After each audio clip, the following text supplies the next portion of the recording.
আসসালামু আলাইকুম এভরিওয়ান, সবাই কেমন আছো? আশা করি যে যেখানে আছো সুস্থ আছো, ভালো আছো। আলহামদুলিল্লাহ, আল্লাহর অশেষ রহমতে আমরাও ভালো আছি। চলে আসলাম তোমাদের মাঝে নতুন আরেকটা ভিডিও নিয়ে। সবাই অবশ্যই পুরো ভিডিওটা দেখবে এবং ভিডিওটি যদি ভালো লাগে অবশ্যই একটা লাইক দিয়ে দিবে। তো আজকে তোমাদের সাথে শেয়ার করব লাউ দিয়ে মুরগির মাংস আমরা কিভাবে রান্না করি। তো আশা করি সবাই পুরো ভিডিওটা দেখবে। এই যে এখানে একটা কড়াই বসিয়ে দিয়েছি, কড়াইয়ের ভিতরে দিয়ে দিলাম হচ্ছে পরিমাণ মতো তেল। তো তেলটা একটু গরম হতে সময় লাগবে, যেহেতু ইলেকট্রিক চুলায় কিন্তু একটু সময় লাগে গরম হতে। তো তেলটা গরম হয়ে গেছে, এখন দিয়ে দিলাম হচ্ছে রসুন কুচি। তো রসুনটা একটু হালকা ভাজা ভাজা করে নিব, ভাজা ভাজা করে তারপর হচ্ছে পেঁয়াজ কুচিটা দিয়ে দিব। রসুনটা কিন্তু ভাজা ভাজা না করে নিলে কিন্তু না হলে পরে রসুনটা দেখা যায় কাঁচা কাঁচা দেখা যায় রসুনটা, এই জন্য হচ্ছে আগে রসুনটা হালকা ভাজা দিয়ে দিব। তো আমার রসুনটা হচ্ছে ভাজা হয়ে গেছে, এখন হচ্ছে যে দিয়ে দিলাম পেঁয়াজ কুচি। পেঁয়াজটা একদম কুচি কুচি করে নিয়েছি। তারপর হচ্ছে পেঁয়াজটাও ভাজা ভাজা করে নিব।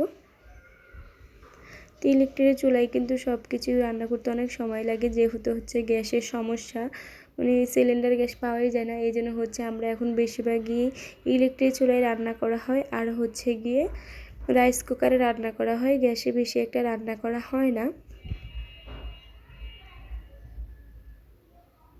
অনেক সময় লেগে যায়। তো হচ্ছে আমার পেঁয়াজটা ভাজা হয়ে গেছে, এখন হচ্ছে দিয়ে দিলাম হচ্ছে হলুদের গুঁড়া। তারপর হচ্ছে মরিচের গুঁড়া, মরিচ একটু কম দেওয়া লাগবে যেহেতু মাংস দিয়ে রান্না করবো, আর সামান্য একটু ধনিয়া গুঁড়া। তারপরে দিয়ে দিলাম স্বাদ মতো লবণ। এবার হচ্ছে ভালো মতো মশলাটা কষিয়ে নেব একটু পানি দিয়ে।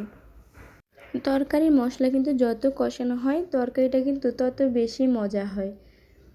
তো যতক্ষণ পর্যন্ত হলুদ মরিচের গন্ধটা না যাবে ততক্ষণ পর্যন্ত হচ্ছে কষিয়ে নিব মশলাটা।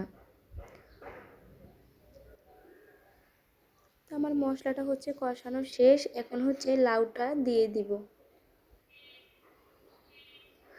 লাউটা হচ্ছে গোল গোল করে কেটে নিয়েছি, যেহেতু মাংস দিয়ে রান্না করব এই জন্য গোল গোল করে টুকরো টুকরো করে কেটে নিয়েছি। তো আস্তে আস্তে যে লাউটা পুরোটাই দিয়ে দিলাম।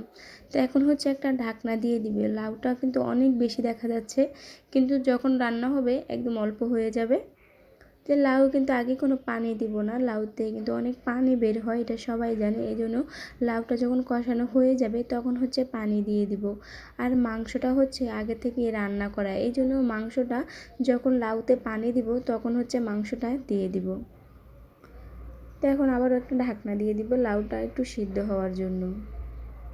তো এই যে আমার লাউটা হচ্ছে সিদ্ধ হয়ে গেছে প্রায়, এখন হচ্ছে ঝোল দিয়ে দিব আর মাংসটা দিয়ে দিব। মাংসটা রান্না করা মাংসটা, এই যে মাংসটা হচ্ছে রান্না করা, কালকে যে আমাদের মাংস রান্না করছিল ওইখান থেকে অনেকটা মাংস রয়ে গেছে, যেহেতু রোজার মাছ বেশি খাওয়া হয় না। এই জন্য ভাবলাম তো কী করা যায়, লাউ দিয়ে আজকে মাংস রান্না করে ফেলি, তাহলে হচ্ছে খাওয়া হয়ে যাবে। রোজার মাসে কিন্তু তরকারি একদম কম খাওয়া হয়। তো এই যে পানিটা দিয়ে দিলাম, গরম পানিটা দিয়ে দিলাম। পানিটা কিন্তু আগে থেকে গরম করে নিয়েছি, ওই গরম পানিটা এখানে দিয়ে দিলাম।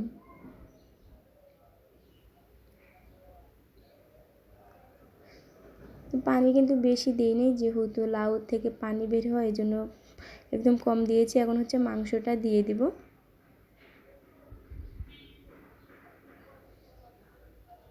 তো রান্নাটা হচ্ছে আবরা আসানোর জন্য রেখে দিলাম, কারণ আবরা আসানো হচ্ছে দুপুরে ভাত খাবে, ওদের জন্য আলাদা তরকারি রান্না করা হবে না, যেহেতু সবাই রোজা। আর দুপুরে তরকারি রান্না করে কি করব, ওরা এগুলো দিয়েই খেয়ে নেবে, এই জন্য হচ্ছে এটা আবরা আসানোর জন্য রেখে দিলাম। এখন একটা লাড়া দিয়ে তারপরে হচ্ছে একটা ঢাকনা দিয়ে দিব। আমাদের রান্না কেমন হয় অবশ্যই কমেন্টে জানাবেন, এবং কে কে আমার ভিডিওটা দেখতেছেন সবাই কমেন্টে জানাবেন এবং একটা লাইক দিয়ে দিবেন। ভিডিওটা যদি ভালো লাগে অবশ্যই একটা কিন্তু লাইক দিবেন, এবং যারা যারা আমার চ্যানেলে নতুন আছেন সবাই আমার চ্যানেলটি সাবস্ক্রাইব করে দিবেন। আর আপনারা কি আমাদের মতো এইভাবে মাংস দিয়ে লাউ রান্না করে খান নাকি, তাও কমেন্টে জানাবেন। তো এখানে দুইটা টমেটো দেওয়া হয়েছে, টমেটোটা স্কিপ হয়ে গেছে, এখন দিয়ে দিলাম ধনিয়া পাতা। আপনারা চাইলে টমেটো দিতেও পারেন, নাও দিতে পারেন, কিন্তু যেহেতু মাংস রান্না করছে মাংস দিয়ে, এই জন্য হচ্ছে আমরা একটা টমেটো কেটে দিয়েছি। এবার হচ্ছে দিয়ে দিলাম ধনিয়া পাতা, দিয়ে একটা লাড়া দিয়ে দিব যেন নিচে দিয়ে না লেগে যায়।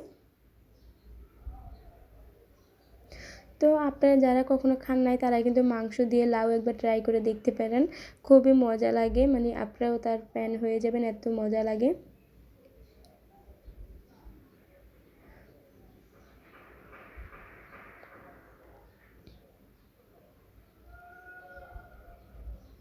তো আস্তে আস্তে নেড়ে নিচ্ছে, যেহেতু অনেক বেশি আর পাতিলটা হচ্ছে একদম ছোট হয়ে গেছে, এই জন্য হচ্ছে লাড়া যাচ্ছে না। তো আমার শাশুড়ি সে হচ্ছে আস্তে আস্তে নেড়ে নিচ্ছে।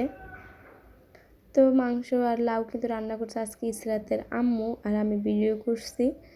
তো আবার কেউ ভাববেন না যে আমি রান্না করছি। তো আজকে ভিডিওটা প্রতি ছিল, সবাই সুস্থ থাকবেন, ভালো থাকবেন, আল্লাহ হাফেজ।